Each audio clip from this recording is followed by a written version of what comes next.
Hi నేను సతీష్. చాలా heated ఆర్గ్యుమెంట్స్‌తో promo వచ్చింది. అవినాష్ కాస్త ఆవేశ అయిపోతా ఉన్నాడు. మరి ఎందుకింత ఫైర్ వచ్చింది? ఇలాంటి ఫైర్ ఫస్ట్ నుంచి మెయింటైన్ చేసుంటే ఎంత బాగుండేది. ఇలాంటి లాజిక్స్, పాయింట్స్ ఆయనకి బ్రెయిన్ ఉంది గానీ వాడు సేఫ్ గేమ్ ఆడుకుంటూ రావడం వల్ల ఇప్పుడు ఇన్ని వారాలు సేవ్ అయ్యాడు గానీ ఇమ్యూనిటీలు అయ్యాడు తప్ప ఇలాంటి లాజిక్స్, ఇలాంటి పాయింట్స్‌తో ఫెయిర్‌గా ఉన్నదున్నట్టుగా మొహం మీద కుండ బద్దలు కొట్టినట్టు చెప్పుకుంటే వేరే లెవెల్‌లో ఉండేది. అప్పుడు బయట నుంచి ఇలా అయ్యో! నాకు ఆడియన్స్ కనెక్షన్ లేదు, ఆడియన్స్ ఓట్లు వేయలేదనే పరిస్థితి ఉండక్కర్లేదు. అలాగే బయట ఒక 4, 5 కంపెనీలు పెట్టుకొని మన ఫ్రెండ్స్‌కి ఒక 10 కంపెనీలు ఉంటే ఆ కంపెనీల ద్వారా ఓట్లు వేయించుకొని లేకపోతే పీఆర్ భయంకరంగా డప్పు కొట్టడం. నువ్వెంత సేఫ్ గేమ్ ఆడుకుంటున్నా సరే బయట నీకోసం నీ పీఆర్ అయితే కింద మీద పడ్డం గాని ఒక అరడజన కంపెనీలు పెట్టుకొని లేపడం గాని ఈ పరిస్థితే ఉండదు. ఆడియన్స్ ఆటోమేటిక్‌గా కనెక్ట్ అయిపోతారు. ఎందుకంటే నువ్వు లాజిక్ చెప్పావా లేదా? పాయింట్‌లో ఫెయిర్‌గా చెప్పావా లేదా? సేఫ్ ఆడకుండా ఉన్నదున్నట్టు మాట్లాడావా లేదా? ఈ లాజిక్స్ అన్నీ చూసాక కనెక్ట్ అయితారు. మరి ఇదే అన్వేష్ నిజంగా సరే సారీ అన్వేష్ అవినాష్ ఇంతగా కన్ఫ్యూజ్ అయిపోతాను చూడండి.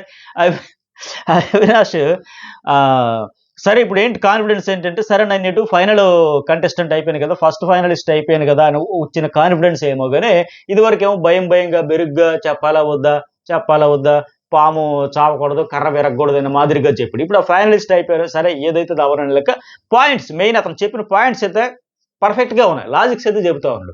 ఏం జరిగింది అంటే అలాగే నబీల్ అండ్ నిఖిల్ పాత్ర ఏంటి ఇక్కడ ఈ సినారియోలో పాత్రధారులు మొత్తం ఈ టాస్క్‌కి సంబంధించి చాలా ఇంట్రెస్ట్‌గా ఉండబోతుంది. అయితే ఇక్కడ నబీల్ అడుగుతున్నది కూడా ఏంటంటే తేజాని డైరెక్ట్‌గా కంటెండర్ చేసేసారు. అది కరెక్ట్ కాదు అనిపిస్తుంది అని అడిగితే దానికోసం వాళ్ళు డిఫెండ్ చేస్తా ఉన్నారు. అయితే ఫస్ట్ దీని గురించి ఒక క్లారిటీ ఏంటంటే బిగ్ బాస్ ఆ రోజు కూడా చేసిన మిస్టేక్ ఏంటంటే ఒక రకంగా అక్కడ ముగ్గురు కంటెండర్స్ అయ్యారు. నిఖిల్, అవినాష్, రోహిణి. అట్లాగే మరొక ముగ్గురేమో ఎవరది ప్రేరణ, నబీల్, విష్ణు తప్పుకున్నారు. మిగతా ముగ్గురు ఎవరు పృథ్వీరాజ్, తేజ, గౌతమ్. మేము ముగ్గురే మిగిలారు గనక ఒక టాస్క్ పెట్టేసి ఉంటుంటే అయిపోయేది కదా. ఇప్పుడు టైం లేదనుకుంటే అది కూడా లేదు కదా. సో ఖచ్చితంగా అక్కడ ఏంటి వీళ్ళ ముగ్గురికి ఛాన్స్ ఇచ్చాడే నిఖిల్, అవినాష్, రోహిణి మీరు డిసైడ్ చేయండి అని చెప్పకుండా ఎలాగో ఒకరిని తప్పించడానికి ఒక టాస్క్ పెట్టాడు. ఆ ఆడించిన టాస్క్‌లోనే తేజ అవుట్ అయిపోయాడు. టైం కూడా ఉండింది. సో అలాంటప్పుడు ఆ టాస్క్ ఏదో వీళ్ళ ముగ్గురికి గౌతమ్, పృథ్వీ, తేజకు పెట్టేసుంటే ఇంక సరిపోయింది కదా. అసలు పంచాయతీ లేకుండా అయిపోయేది. ఈజీగా అంటే వాళ్ళ క్యాలిబర్ వాళ్ళు ప్రూవ్ ఏదో చేసుకుండేవారు. అట్లా కాకుండా అక్కడ మెయిన్ ఇట్లా పెట్టాడు. తర్వాత ఏంటి ఇక నబీల్ అడుగుతున్నాడు సరే నువ్వు తీసుకున్న డెసిషన్ కరెక్ట్ కాదు అనిపిస్తుందని. ఇప్పుడు కరెక్టా కాదా అనేది ఇతను ఏ ప్రాతిపదికన వాళ్ళది కరెక్ట్ కాదంటాడు. ఇప్పుడు నాకు ఎట్లా అనిపించిందంటే నబీల్ చెబుతున్నది ఓవరాల్‌గా ఈ టాస్క్‌కి సంబంధించి కూడా బిగ్ బాస్ ఈ టాస్క్‌లు ఈ ప్రాసెస్ టికెట్ టు ఫినాలే టాస్క్‌లు స్టార్ట్ అయినప్పటి నుంచి క్లియర్‌గా చెప్పింది ఏంటంటే తెలివిగా ఆలోచించండి, గెలవడానికి ఉన్న అవకాశాలు చూసుకోండి అని మాదిరిగా చెప్పాడు. అంతే తప్ప మీరు పంతానికి పోయి, పౌరుషానికి పోయి వాళ్ళని బలమైనోడిని తెచ్చుకుంటాను, వాళ్ళ చేతుల్లో తలపడేసి నేను ఓడిపోతాను, ఆయన ఇట్లాంటి తింగర పనులు చేయకుండా లెక్క చాలా క్లారిటీతో ఇచ్చాడాయన. తెలివిగా మీరు గెలవడానికి ఎన్ని అవకాశాలు ఉన్నాయో, ఎన్ని దారులు ఉన్నాయో చూసుకోండి అని అంత క్లియర్‌గా చెప్పిన తర్వాత మరి వాళ్ళ చేతిలో అవకాశం ఇచ్చినప్పుడు వాళ్ళు తీసుకుంటారు కదా. మరి ఇప్పుడు రోహిణి, అవినాష్ ఏంటంటే ఆ రోజు రోహిణి కూడా ఏం చెప్పింది నిఖిల్‌తో డిస్కషన్ అయ్యేటప్పుడు, ఇదే పాయింట్‌లో నేను ఓపెన్‌గా చెబుతున్నా టేస్టీ తేజ్ అయితే నాకు ఈజీ అవుద్ది కొంత. ఎందుకంటే అవినాష్ అండ్ ఏం పేరైనా నిఖిల్ మీ ఇద్దరు చాలా స్ట్రాంగ్. ఆల్రెడీ మీ ఇద్దరితో పరిగెత్తాలని ఏం చేయాలి ఫిజికల్ టాస్క్‌లో మీ ఇద్దరు ఆల్రెడీ స్ట్రాంగ్. మీ ఇద్దరితో పాటు మరొకరు ఎవరో పృథ్వీయో, గౌతమ్ వస్తే నాకు మరింత స్ట్రాంగ్ టఫ్ అయితది. సో టేస్టీ తేజ్ అయితే నాకు బెటర్ అని చెప్పింది. చెబుతూనే ఈక్వల్ ఆపర్చునిటీ పృథ్వీకి, గౌతమ్‌కి ఇద్దరికి 2 సార్లు ఛాన్స్ వచ్చింది గనక తేజకి ఒకసారి వచ్చింది గనక ఆయనకి ఇద్దామని ఆ అమ్మాయి క్లారిటీ ఇచ్చింది. అలాగే అవినాష్ కూడా ఈక్వల్ అన్నాడు. వాళ్ళిద్దరికి 2 సార్లు ఛాన్స్ వచ్చింది. ఇతనికైతే బెటర్ లక్ ఆయన చెప్పాడు. నిఖిల్ కూడా అక్కడ ఏంటన్నాడు మరి స్ట్రాంగ్ కంటెస్టెంట్ కాకుండా వీక్ కంటెస్టెంట్ మీద గెలిచేసామో అని అనుకుంటారేమో అన్నాడు తప్ప ఆయన కూడా తేజ బాధపడుతూ ఇదే మాట చాలా సార్లు చెప్పాడు. కానీ ఇప్పుడు ఇక్కడ మనం డెసిషన్ తీసుకున్నాం అంటున్నాడు తప్ప అసలు అక్కడ ఏం జరిగింది అనేది ఫస్ట్ నిఖిల్ అయితే ఓపెన్ అవ్వట్లే. ఇతడితో వచ్చే ప్రధాన సమస్య అక్కడ హౌస్ మేట్స్ గానీ ఏందంటే ఇదే. ఇట్లా ఓపెన్ అవ్వాల్సిన దగ్గర అవ్వడు, క్లారిటీ ఇవ్వాల్సిన దగ్గర ఇవ్వడు. ఆయనే కదా అక్కడ ఉన్నాడు పాత్రధారి. ఆ ఇద్దరితో పాటు ఇతను కూడా డెసిషను అక్కడ ఏం జరిగిందని చెప్పాల. బయటకు వచ్చిన తర్వాత కూడా నబీల్, పృథ్వీరాజ్ అడిగేటప్పుడు సరే వాళ్ళిద్దరూ తేజ అనుకుని ఉన్నారా, వాళ్ళు ఎంతసేపు తేజకి ఇచ్చేద్దాం, తేజకు ఫేవరిజం అని కూడా వాడాడు తప్ప తేజ అయితే ఇతనికి కూడా ప్లస్ పాయింట్ అవుద్ది అని కూడా విషయం ఇతనికి తెలుసు. ప్రేరణ కూడా లాస్ట్లో సర్లే పృథ్వీ, గౌతమ్ కంటే నీకు కంపేర్ చేసుకుంటే తేజ అయితే ఈజీ అవుద్ది అన్నప్పుడు కూడా ఆయనకు కావాల్సింది కూడా అదే. అలాగే పృథ్వీరాజ్ సరే ఇప్పుడు నాకు పక్కన పెట్టారు, బట్ నువ్వు గౌతమ్ కోసమని కదా అడగాలి కదా, అడగలేదే, మాట్లాడలేదే. అప్పుడు కామ్గా ఉన్నాడు, ఇప్పుడు కూడా కామ్గా ఉంటున్నాడు. చెప్పాలి కదా, చెప్పలే. నేను అందుకే ఆ రోజు అన్నా ఆ వీడియో వేసి ఉండుంటే బయటకు తెచ్చి ఉంటుంటే లోపల వీళ్ళ ముగ్గురు ఏం డిస్కషన్ చేశారు, బయట వీళ్ళిద్దరికి ఏం చెప్పాడు, నబీల్, ప్రేరణ, పృథ్వీరాజ్ వీళ్ళ ముగ్గురు అడిగేటప్పుడు ఏం చెప్పాడు, ఆ వీడియో ఈ వీడియో కలిపి వీకెండ్ డేస్ ఉంటే ఫుల్ క్లారిటీ, మరొకసారి పృథ్వీరాజ్కి వీళ్ళందరికీ ఫుల్ క్లారిటీ వచ్చేసింది. అప్పుడు రెడ్ ఎగ్ విషయంలో కూడా అట్లాగే చెప్పాడు కదా, ఎవరి దగ్గర అలా మాట్లాడతాడో అన్ని అందరూ ఒకేసారి క్లబ్ అయ్యి మాట్లాడుకుంటే ఇతను ఒరిజినాలిటీ తెలుస్తుందని అప్పుడు పృథ్వీరాజ్ అన్నాడు. అప్పుడు నారద అన్నాడు చూడండి, సోనియా అతను మాట్లాడుకునేటప్పుడు సేమ్ ఎగ్జాక్ట్ గా ఈ టేస్టీ తేజ విషయంలో అసలు డెసిషన్ వీళ్ళ ముగ్గురులో పృథ్వీ, గౌతమ్, టేస్టీ తేజ విషయంలో వీళ్ళ ముగ్గురు రోహిణి, నిఖిల్, అవినాష్ ఏం మాట్లాడుకున్నారు ఆ రూమ్ లోకి పోయి బయటకు వచ్చి ఇతను ఏం చెప్పాడు. ఈ వీడియో వేసి ఉంటే బాగుండేది, కానీ వెయ్యరే. ఈ సీజన్ ఏదో రకంగా ఎవరికో మేలు చేసే లెక్క నడుస్తూ ఉన్నప్పుడు ఎందుకు వేస్తారు, వేయరు. ఇది అలా అలా అలా సెట్ అయిపోతాయి కొన్ని, అంతే. అది ఎందుకు వేయాలి ఆ వీడియో, మంచి క్లారిటీ ఇచ్చి, ఎందుకంటే అంత గొడవ అయినాక, అంత డెసిషన్ అయ్యాక, అంత ఇష్యూ అయినాక చూపించుంటే బాగుండేది, కానీ అది చూపలేదు. సరే, ఇక్కడ నబీల్ విషయానికి వద్దాం. ఇప్పుడు నబీల్ ఏంటంటే అది అసలు కరెక్ట్ కాదని చెప్తుంటే ఎట్లా, ఏ ప్రాతిపదిక నేను అది కరెక్టా కాదని చెప్పేస్తుంది. ఇప్పుడు నబీల్ అది నైతికంగా లేదని మాదిరిగా చెబుతా ఉన్నాడు. ఇక్కడ సూట్ కేసుల టాస్క్ లో ఇతను ఎంత అనైతికంగా ఆడాడు ఒక్కసారి గుర్తు తెచ్చుకోండి. జస్ట్ నేను ఎక్కువ ఎగ్జాంపుల్స్ కూడా ఒక 2-3 చెబుతా. అప్పుడు సూట్ కేసుల టాస్క్ లో ఎలా డీల్స్ మాట్లాడుకున్నాడు. యష్మిని పిలిచి నీకు సూట్ కేసు ఇస్తాం, విష్ణుపురిని పిలిచి నీకు సూట్ కేసు ఇస్తాం, నువ్వు ఓడిపో. సూట్ కేసు ఇస్తాడంట, మరి ఇచ్చిన తర్వాత వాళ్ళు గెలవకూడదు, ఓడిపో, మళ్ళీ మాకే ఇచ్చేసాయి, నీకు ఇస్తాను ఓడిపోయి మాకు. ఇదే కదా డీల్ అంతా మాట్లాడుకున్నాడు ఆయన పృథ్వీరాజ్తో కలిపి. మరి ఆయన ఇప్పుడు ఎట్లా అంటే, ఇప్పుడు ఎట్లా ఉందంటే ఈ తీరు, అధికారం నా దగ్గర ఉన్నా సరే నాకే అనుకూలంగా నిర్ణయాలు ఉండాలి, మీ దగ్గర ఉన్నా సరే మాకు అనుకూలంగా నిర్ణయాలు ఉండాలి అని ఎట్లా ఉందే. సో పవర్ వచ్చేటప్పుడు నీకు చేతిలో పవర్ ఉండేటప్పుడు నీకు అనుకూలంగా నువ్వు నిర్ణయాలు తీసుకుంటావు, వాళ్ళ చేతిలో పవర్ ఉండేటప్పుడు నీకు అనుకూలంగా తీసుకోవాలా.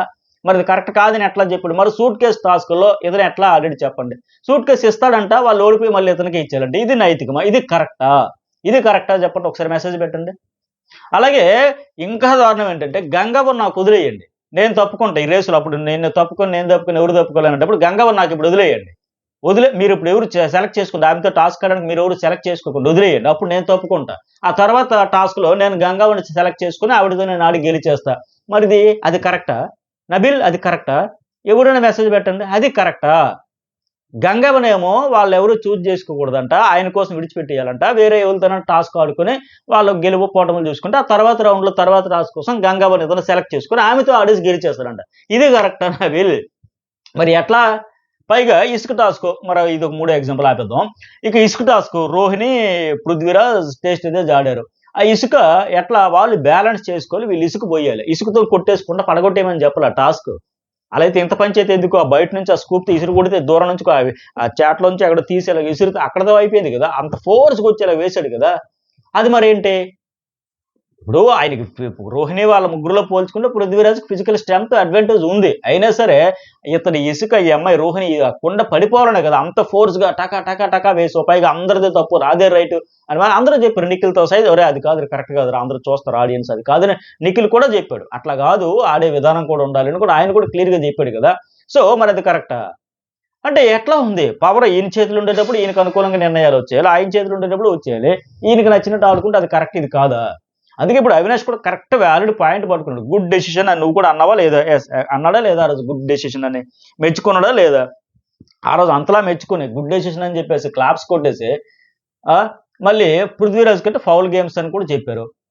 అలాగే ఇక్కడ చెబుతున్నాడు నబీల్, మరి పృథ్వీ లేకపోతే గౌతమ్కి ఉన్నాయి కదా అంటే పర్ఫెక్ట్ బుల్లెట్ పాయింట్స్ అంటారు కదా, అవి తీశాడు ఇక్కడ అవినాష్.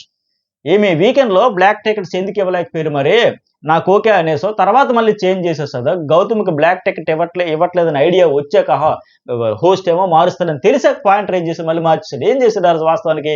వీకెండ్ లో హోస్ట్ ఫస్ట్ ఈ వారం పర్ఫార్మెన్స్ బేస్ చేసుకుని, ఈ వారం అంటే టికెట్ ఫినాలే టాస్కుల్లో పర్ఫార్మెన్స్ బేస్ చేసుకుని ఇవ్వమనేటప్పుడు బ్లాక్ అండ్ గోల్డ్ టికెట్స్ ఇవ్వమనేటప్పుడు ముందేంటి నబీల్, ప్రేరణ, విష్ణు, పృథ్వీ ఆ నలుగురు ఎత్తిన తర్వాత నెమ్మదిగా నిఖిల్ కూడా అలాగే నెమ్మదిగా ఆలోచించుకొని అటు ఇటు చూసుకొని జాగ్రత్తగా ఆయన కూడా చెయ్యెత్తుడు బ్లాక్ ఇవ్వాలి అని లెక్క.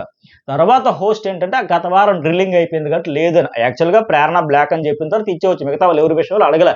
సరే ఇంకా లాస్ట్ వీక్ డ్రిల్లింగ్ అయిపోయింది, అతనికి కాస్త నెగిటివ్ వచ్చింది, ఇదంతా చూసుకుని సరే ఇక్కడ వీళ్ళందరితో చెప్పించి 5గురితో ఎందుకు చెప్పించాలి, సరే ఆయన పక్కన పెడదాం.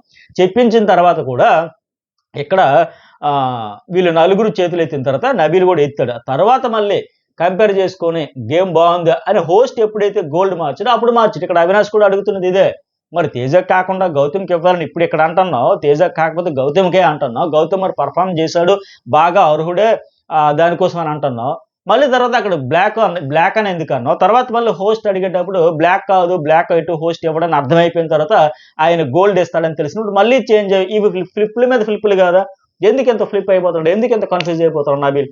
ఆయన 3 సందర్భాలు ఇక్కడ అవినాష్ కరెక్ట్ బుల్లెట్ పాయింట్స్ పెట్టి కరెక్ట్ బుక్ చేసింది ఇక్కడ సెల్ఫ్ గోల్స్ చేసుకుంటున్నాడు నబీల్. 100% ప్యూర్లీ చెప్పాలంటే సెల్ఫ్ గోల్స్. ఇక్కడ మరి అంటాడు గౌతమ్కి ఇవ్వాలి, మరి అక్కడ బ్లాక్ అని ఎందుకు అన్నావు, మరి సరే బ్లాక్ అని దానికే స్టిక్ అని అయ్యి ఉన్నావు, హోస్ట్ మళ్ళీ మార్చా మళ్ళీ గోల్డ్ కింద మార్చి ఆయన ఇంకా మారుస్తున్నాడు అని అర్థమయ్యాక టక్కన మార్చి ఇట్లా ఇన్ని ఫ్లిప్పులు కొడితే అట్లా. సో ఇక్కడ మాత్రం నిఖిల్ అబ్బాయి మనం అక్కడ డెసిషన్ తీసుకున్నాం కానీ చెప్పడు, ఓపెన్ అవ్వడు. నువ్వు అలా చెప్పకని రోహిణి అంటుంది, ఆయన చెప్పడు, ఆయనకి ఎలా అనుకూలం అలాగే చెబుతాడు. సాధారణంగా మౌనంగా ఉండిపోతాడు, కామ్గా సినిమా చూస్తాడు తప్ప మూకీ మూవీలాగా ఉంటుంది తప్ప చెప్పడు, ఓపెన్ అవ్వడు.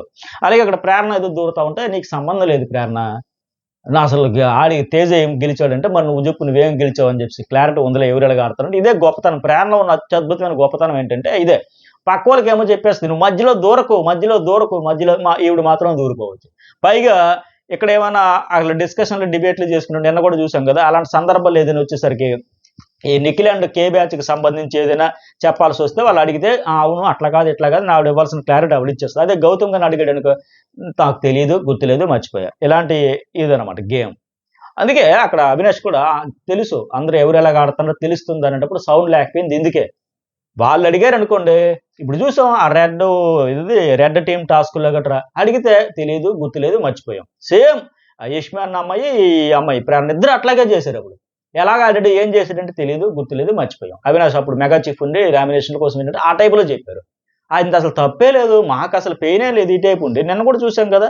ఇప్పుడు మెయిన్ సరే ఇంతవరకు చూసుకుంటే ఇప్పుడేమో సంబంధాల విషయంలో దూరిపోతుంది. ఈవిడ మాత్రం గత వారం నామినేషన్ ఏంటంటే మధ్యలో దూరిపోతారు. ఈవిడికి ఏమి సంబంధం చెప్పండి, ఇదే కదా. సో అందుకే అక్కడ రోహిణి అనేది నబీల్కి వాళ్ళకి చెప్తుంది అంతే, నువ్వు చేస్తారా అయితే మేము చేస్తారా రాంగా, ఇదైతే కరెక్ట్ కాదు అంతే ఎగ్జాక్ట్గా. ఈ వీడియోకి లైక్ అడగడం మర్చిపోయాను నేను. ఇదే అవినాష్ తాలూకు ఆవేశం చూస్తే అబ్బా మంచి ప్రోమో వచ్చింది చాలా రోజులకి, అవినాష్ పాయింట్ ఆఫ్ వ్యూలో మంచి ప్రోమో వచ్చిందని టకాటక చెప్పుకుపోయా. లైక్ చేయడం అయితే మర్చిపోకండి మీరు మాత్రం. అలాగే దీని తర్వాత చాలా అప్డేట్స్ వచ్చినాయి, లీక్స్, అసలు టాస్క్లు ఏం జరుగుతున్నాయి, ఆ టాస్క్లు ఎవరు విన్ అయ్యారు, ఎవరెవరి మధ్య గొడవలు అయ్యాయి, చాలా పంచాయతీలు. మరొక వీడియో జర్నలిస్ట్ అడ్రస్లో అప్లోడ్ చేస్తే చాలా ఇంట్రెస్ట్ ఉంటుంది. లైక్ చేయని వాళ్ళు మాత్రం లైక్ చేసేసేయండి. 2 ఛానల్స్ సబ్స్క్రైబ్ అయితే చేసుకోండి. Thank you.